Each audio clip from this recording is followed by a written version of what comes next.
Hi everybody, it's Doreen, and I'm back today with a sympathy card that I needed to make for a dear friend of mine whose brother passed away. So let's get started and I'll show you how I made this card. Okay everybody, so let's go ahead and I'm going to bring up my supplies. I want to go ahead and get this card done and get it in the mail. So I pretty much prepared everything ahead of time. So the first thing is my card measures 5.5 by 8.5. I don't know why I can't remember that. And I've taken it and scored it to make it a 5.5 by 4.25 inch card. So, and I've also went ahead and I've already rounded my corners. And this is just some brown craft cardstock that I had. The other thing that I've done is I've went ahead and inked my edges, and I used my Tim Holtz Distress ink, the walnut stain color this time.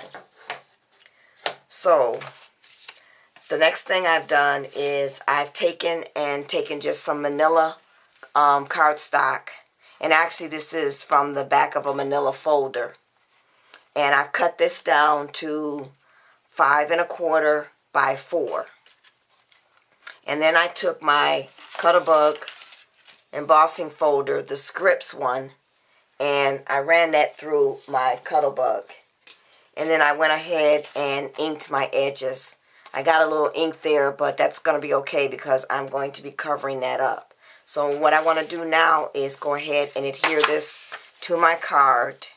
And I've also cut my rounded my corners on just one side.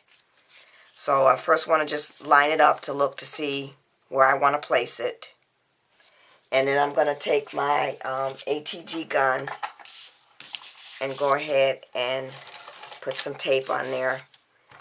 And I'm going to go around and do my edges and then get some of the tape in the middle. And then I'm going to go ahead and adhere it to the card. So, move that out the way. And open up the card, and we're just going to go ahead and lay this down like so. And then I just go and make sure I've got adhered my edges good, and then I run my fingers down in the middle. So now that I've done that, the next thing I want to do is I want to just kind of place my tree. And this tree came from the Cricut Lite Cartridge that I picked up at Walmart when they had them on sale for $19.99. It's the Bloom Cartridge. And it is cut at 3.25 inches.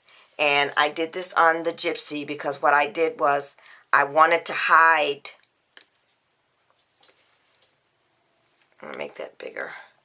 I wanted to go ahead and hide some of the cutout that was in the tree. So I used the hide and contour feature again to hide that. And I really probably didn't need to do that because the next thing I decided to do after I cut out the tree was I decided I wanted to put some little flowers on the top of the tree. So I took my Martha Stewart hydrangea punch. Let me get that. And it's this punch right here. And I punched all of these out, as many of them as I could punch out with the scrap paper that I had. And then after I punched them out, I inked the edges using my Stampin' Up! Positively Pink. And I inked up all the flowers that punched out. And then I took my McGill stylus that comes in a kit like this. And I use this size right here. And I just went along in the center of each of the flowers just to pop them up a little bit. Once I had did that, I just started gluing them around on the top of the tree. And then after I got them all on, I then took and used my iRock tool and added some bling. So I'm going to zoom in so you can actually see what that ended up looking like. Oops. So it looks like that. And then I also took and put some flock on the tree trunk. So now let's go ahead and add this to the card and measure it out and see where I want it. I know I want to cover up that ink spot that I have there.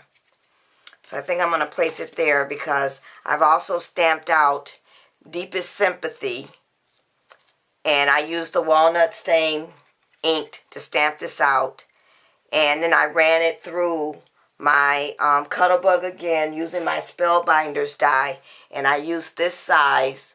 It is the classic oval shape,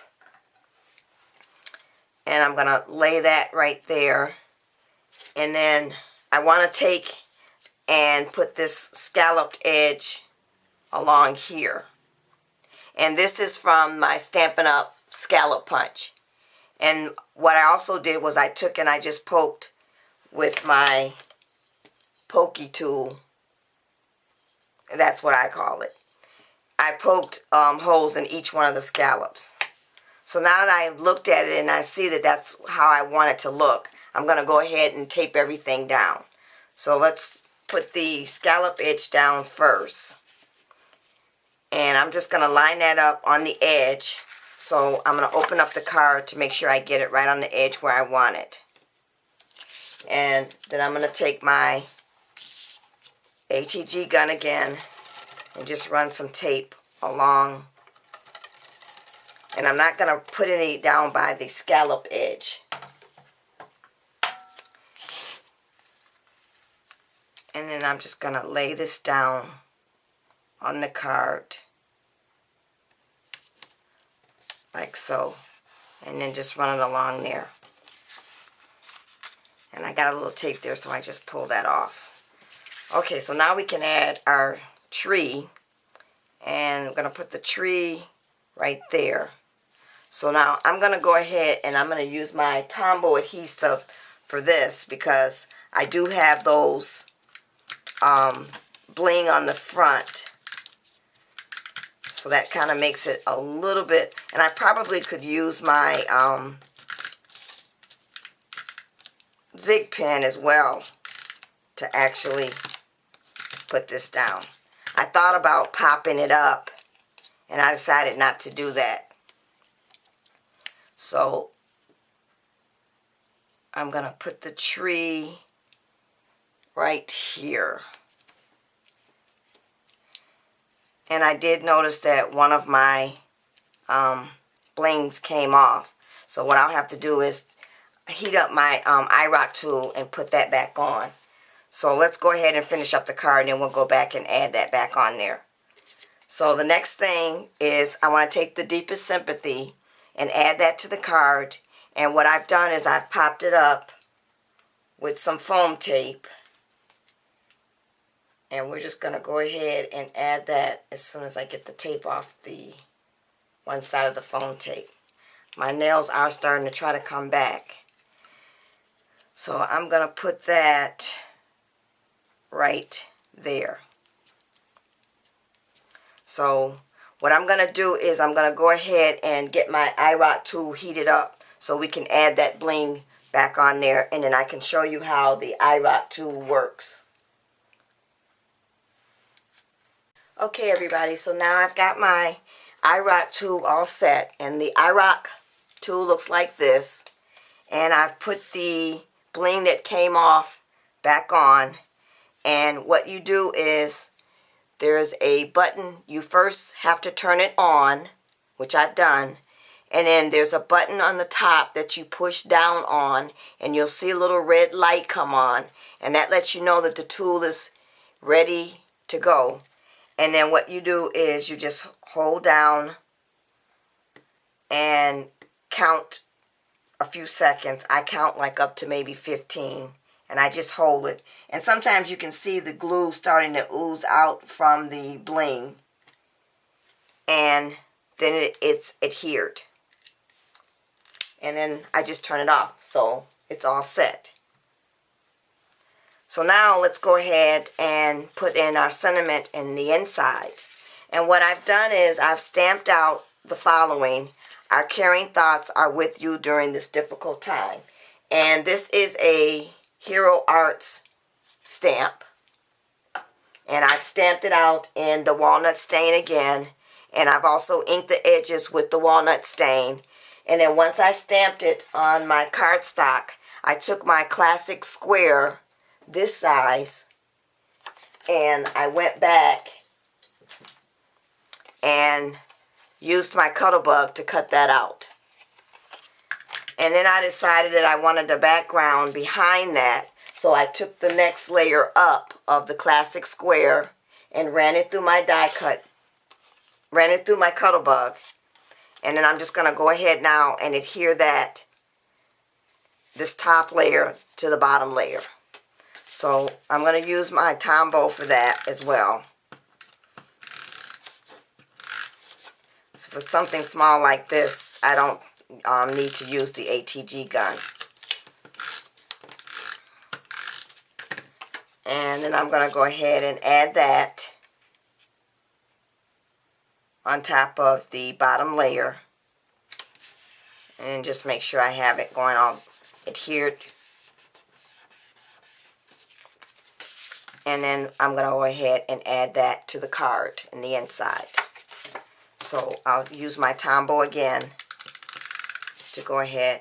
And I'm using some scraps. My bottom layer is just some scraps that I had around. So I do have some writing here on the back.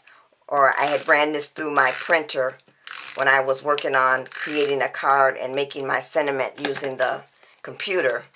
And I thought, why waste it? Because it's going to be on the other side. No one's going to see it anyway. So I'm going to lay that down. Make sure that's adhered. And then that's it. So this is my card for my husband and I, dear friend whose brother passed away. Thanks for watching, everybody. Bye.